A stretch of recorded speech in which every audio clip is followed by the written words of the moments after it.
It's hot and I'm a mess. How are y'all doing today? So, I didn't think about it.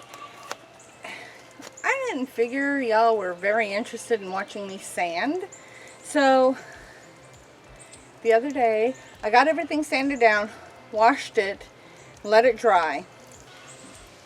The reason you want to make sure you wash it and not just wipe it out is because that little fine white dust gets everywhere, and it's very easy to miss not sanding a spot because that little dust will fly over it and it'll look just as if you had sanded it.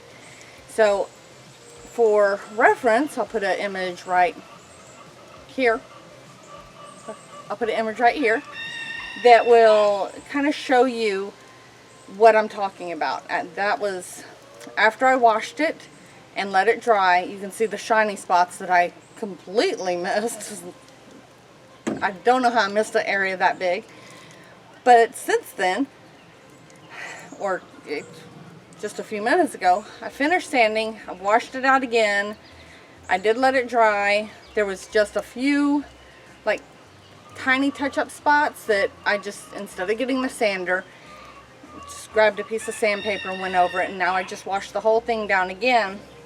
And so at this point we're just waiting for it to dry, and we're going to let it air dry. Hopefully it doesn't rain yet. We are supposed to get rain. If it does, then I will move this into my shop and we will do it there. I promised I would show y'all how to do that, and I'm not going to back down from my promise. You are going to see me resurface the sink today.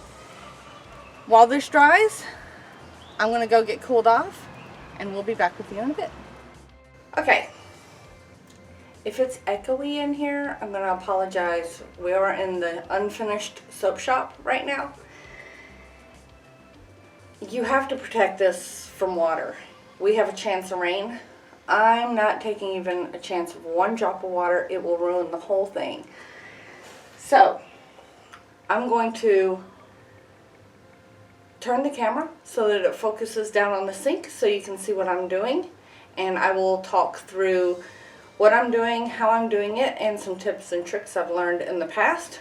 For any of you that are wanting to do this or have never done it, you'll get to learn from my previous mistakes. And cross your fingers, let's just hope I don't mess up today. So today we're just using, it's called Tough and Tile. I got this at Home Depot. What I'm using is just a 2-inch brush that's got really soft bristles on it. And when you paint, you'll want to maybe practice first before you do it, but just kind of feather it really light. This stuff is self-leveling, and so any brush strokes you see in it, they will disappear. But don't have like that just isn't going to work. So just make sure you do it lightly and you feather it on, and always make sure you're not touching where the paint's starting to dry. Start from a really wet edge. For the roller, this is just 1/4 inch, it's 4-inch roller with that really fine, what do they call the fluffy stuff? Gloves, because this will get everywhere.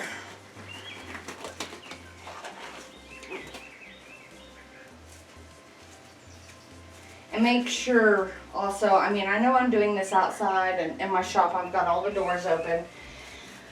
But when you do this in your house, say for tub or tile work, make sure you have windows open, a fan going, get plenty of ventilation. And if you want to brush it on, I was talking about feathering. Let me show you how that looks.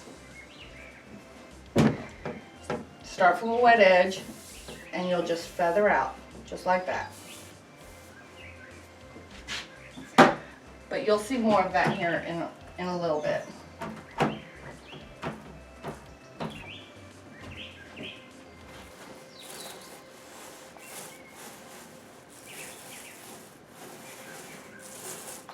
If you see drips, try to catch them before it's too late. Like I said, this has a 1 minute time before it starts getting sticky. Now, yeah, that looks good. The other stuff I use, the little bubbles seem to go away quicker. They're not going away as quick on this brand. Okay, I'm going to bring you in so you can see the little bubbles that this makes with the roller. See, if you can see all the little bubbles, those will go away. You know, I say, you don't need to coat it all on the first pass, and look at me. Okay, so let me tell you about what I've just learned with this product. The roller, this stuff isn't self-leveling like the stuff I've used in the past. I mean, it is, but just not as good as this stuff that I used from Lowe's. I didn't get that stuff because our Lowe's up here never has anything. And so what I'm doing, you're going to see me do something I told you not to do. I switched to the foam roller on Jeff's suggestion, which was a good suggestion. And I'm rolling it on, and then I'm feathering over it with the brush. And that is smoothing it out very nice. And I'd rather do that than to have those little bubbles. And because I want that smooth, sleek enamel finish. Now this back here, those bubbles didn't go away like they should have, or they would have with the other stuff. So if you get the 2-part mix, just know that if I'm giving a review, for instance, the 2-part stuff is much better than this. This is the first time I've used this. I'm not as happy with it. If you notice a drip, try to grab it and take care of it right away. Just brush over it with your brush so that you don't get any bumps. And I'm not worried about not coating it fully on the first pass, like I said, because this will take several coats. The stuff I've gotten in the past, I got from Lowe's, and it was a 2-part mix. This isn't a 2-part. Honestly, this is the first time I'm using this exact stuff. Some things I do know. Stir it well, because I've made that mistake in the past. The first time I did it, I made a lot of mistakes. I thought, well, just paint it on, and that's really not how it's done. The second time I was very careful, and I learned quite a bit. So I do know, stir this really good. Do not shake it. If you shake it, it gets a whole bunch of air bubbles in it, and they're hard to get out. The 2-part stuff we used, that we mixed together, the best way I found to do that is to mix each one separately before putting it together and then mixing it again. So if you use the 2-part stuff, do know that you'll need to mix both separately before putting together. Tips and tricks that I've learned. Always do your vertical first. Do not be in a rush to do this. We're doing a light coat. You don't want to slather it all on one coat. You want to do several light coats. It's so much better. It comes out better. The coverage is better, and you don't get all the drips.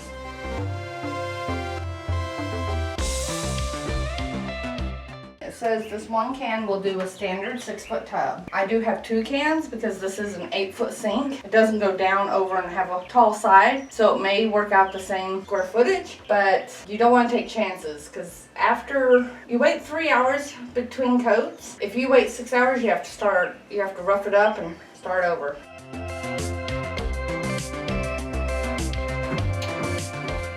Now some other tips and tricks that I know of. If you're doing a bathtub or a sink, the metal piece that goes in the drain, those come out. You can get a plumber's tool and pop them out. Take those metal drains out before you start the process, and also take off your faucets. your hot, cold, on, off, your spout, everything. Take it all off. Make the bathtub or sink, whichever you're doing, bare. And I say that because if you try to tape it off, it leaves a spot for water to get under later. That is definitely something you don't want. Once water gets under a crack in this, it will start peeling up over time. Whoop, drip. And that was a mistake I learned the first time I used resurfacing. And it needs to dry for several days.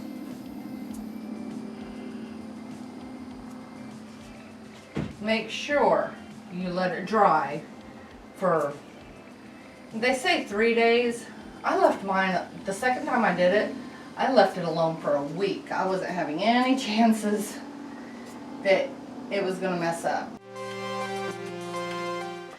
Something I did find out about this little roller, likely won't help y'all, but it fits perfectly in those grooves. Look at that.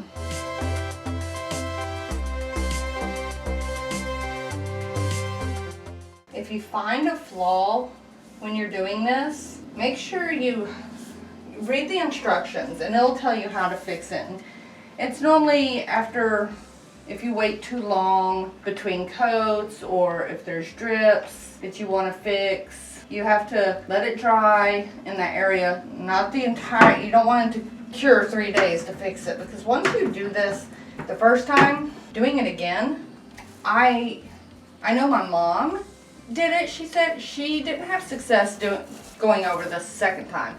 I haven't gone over it a second time before. I did it once, then we ended up remodeling the whole house, got a new tub. I was careless and I dropped a staple gun in the tub and chipped it. It was a ceramic tub. So that's why I've done this twice. So I've not done this and gone over it to try to do it again. I'm not sure it would be even a good idea if you wanted to.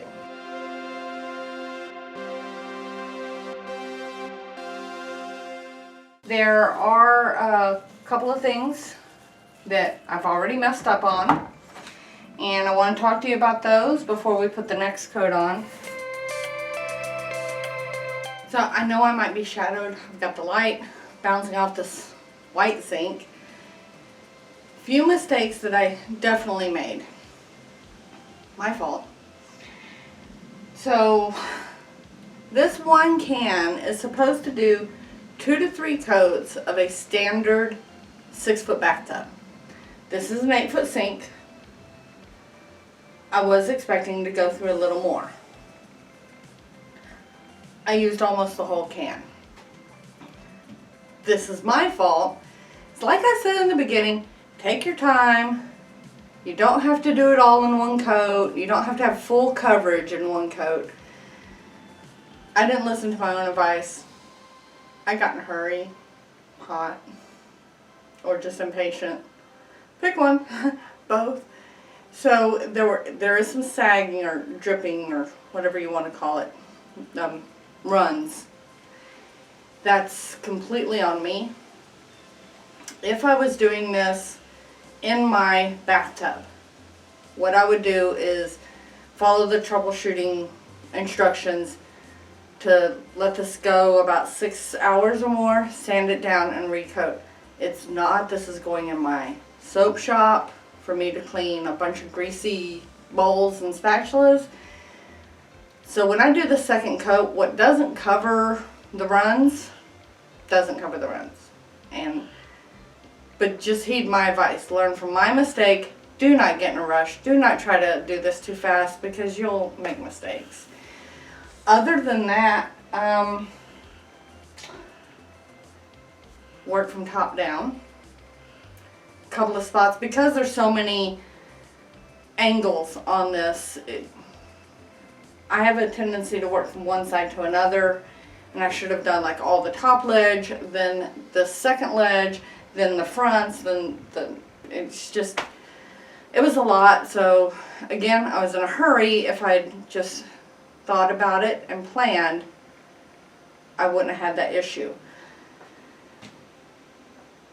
Some of where I filled in, where I said there were dips from the fiberglass, you can kind of see those.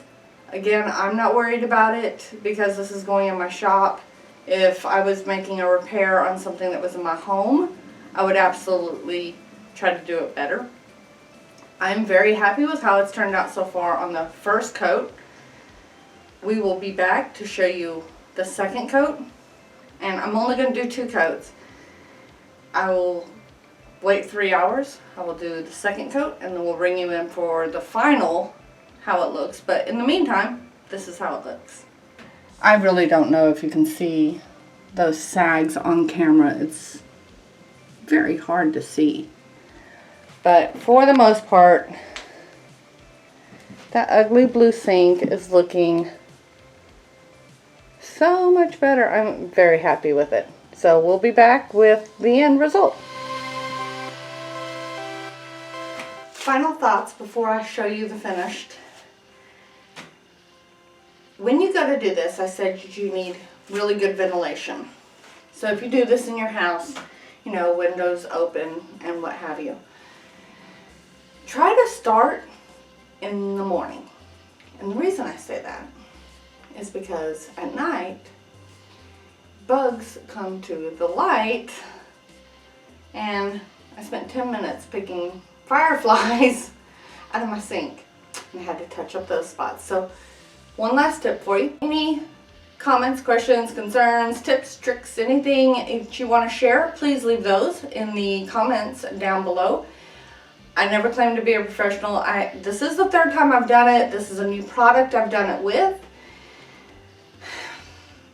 It's good. I mean, I like it. I like the 2-part better. The biggest upside to this stuff is when you're done, if you didn't use it all, you can put the lid on and you can use it on another project, which I'll probably do on the sink in our trailer. But that is a big upside. And foam rollers, I told you I was using it and then going over with the brush, which is great, but I know why they said not to use foam rollers. At the very last bit of my second pass, luckily it's on the inside, I had to pick it apart, but the foam starts coming off. So don't use a foam roller again. So overall, I think it came out good. Hope to hear what y'all think about it. Still, if anyone has any idea where this sink may have come from, please let us know. Until then, thank you so much for joining us, and we will talk to you next time. Let me show you the sink. So overall, I am in love. I think it came out beautifully. All the holes are missing. The only holes now are the 3 drain holes. 1, 2, 3. And those 2 little bitty holes, I did coat over them, just as I did coat over those, because I didn't want any flaws. But we're going to put those as the overflow drains. There's the other one right there. But it came out so beautiful, much better than I expected. So anxious to get this put in our shop. Thank you again so much for joining us, and we will talk to you next time.